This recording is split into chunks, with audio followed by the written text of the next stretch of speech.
I will read a story now. The name of the story is The School Treasure. This is a time of the great journeys through the oceans and seas.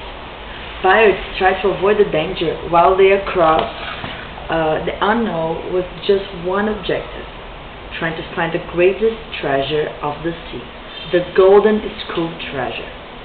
Left by the famous pirate White Bear, it is located in the forgotten island that is surrounded by a giant crater called Krakow. Few pirates returned alive when they meet the monster, and the stories add more fear to the legend of the Golden School Treasure. Time passed since the beginning of the legend, and now a name is above the others in the pirate world: Captain Derek, a pirate that conquered the respect of all the pirates. He is a careless and easygoing man, but very skillful, with a sword and wise as a captain. Many of his underlings ask why he doesn't go on a hunt to retrieve the treasure, and the answer is always the same: I don't have a reason to look for it. Under the sea, there was a realm called Mermaid Kingdom, where a lot of mermaids lived, but one in special got all the attention toward her. It's the princess of the kingdom, Stella. For many, she's the most beautiful creature of the ocean, but she isn't happy at all. She's worried by a big group of soldiers because her father, King Barbarossa, offered her in a marriage to the king of the Tritons, son. but her desire is go to the unknown and discover new things and see the animals that use two fins to walk, the humans. One day, during the change of guard, Stella passed through the window of her room and swam away from the kingdom. Unfortunately, she got lost, and without noticing, she arrived in front of a strange cave. She got curious and entered the cave. The more she got into it, the darker it got, when suddenly she saw a shiny light coming from the end of the cave. She went near it and saw a great quantity of gold and plate, and she thought, "My God, a treasure!" She was so excited that couldn't resist to take some of the treasures to her place. But when she touched it, a bright light glowed and she fainted. The tide took her to a desert beach, and when she woke up, she felt strange. Stella tried to go to the sea, but when she dived, she couldn't breathe or swim. When Stella looked to her own fin, she was shocked. Her fin had turned into legs, and she didn't know how to use them, and was going deep into the sea trying to swim when she heard, "Hey, beautiful lady, what are you doing? Want to die?" "Of course not. I was planning to go back home." After taking her to his boat and giving something to cover her, Derek asked why she was there, and she told him what happened. "Come on, don't tell me a cock and bull story," he said. "No, I'm serious." "Okay, suppose you're telling the truth. Where would this treasure be?" "Well, I don't know for sure. The last thing I remember was a dark and cold cave." After they discussed some things, he gave her clothes and helped her to stand and walk. When she was done, Derek noticed her beauty and was fascinated by it. So beautiful, just like a mermaid. Maybe her story is real. Derek decided to help her, but first they needed to find a map to go to the treasure's cave. Unfortunately, it's with the King of Paradon, a famous ex-pirate, very respected by all the people of the country. Derek and Stella arrived there at night with the objective of taking the map and run away looking for the cave. They made a plan, dressed themselves as a wealthy people, and entering the castle during a celebration. In the climax of the party, they put the plan in action. While the guests and the king himself were enjoying themselves, Stella was walking through the corridors of the palace searching for the map. Suddenly, she saw a big room guarded by two royal soldiers.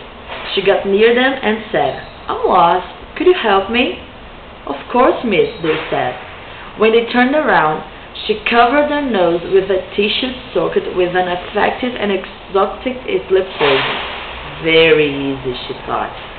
She entered the room and saw the map. A little smile could be seen in her face. She took it and went back to the hall. Derek, that captured a soldier and wore his clothes, was preventing everybody from passing. He saw her and quietly go out of there, allowing her to pass.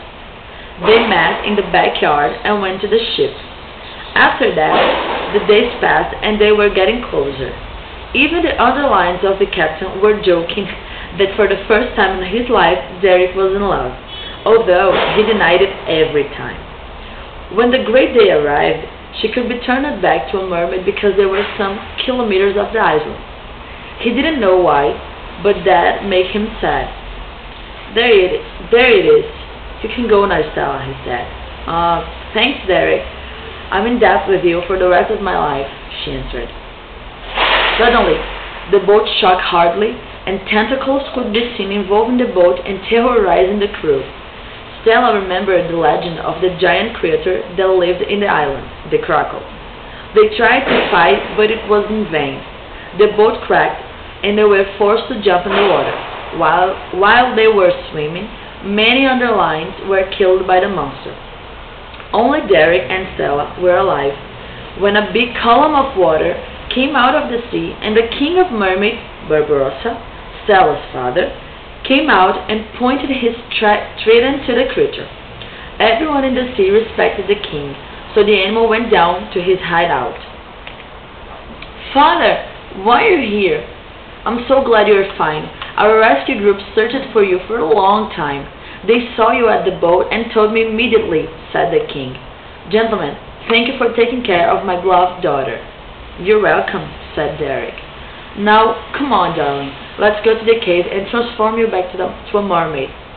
Did the treasure do this to me, father? Yes, this place is forbidden for mermaids, because it's cursed with a spell that transforms us into humans.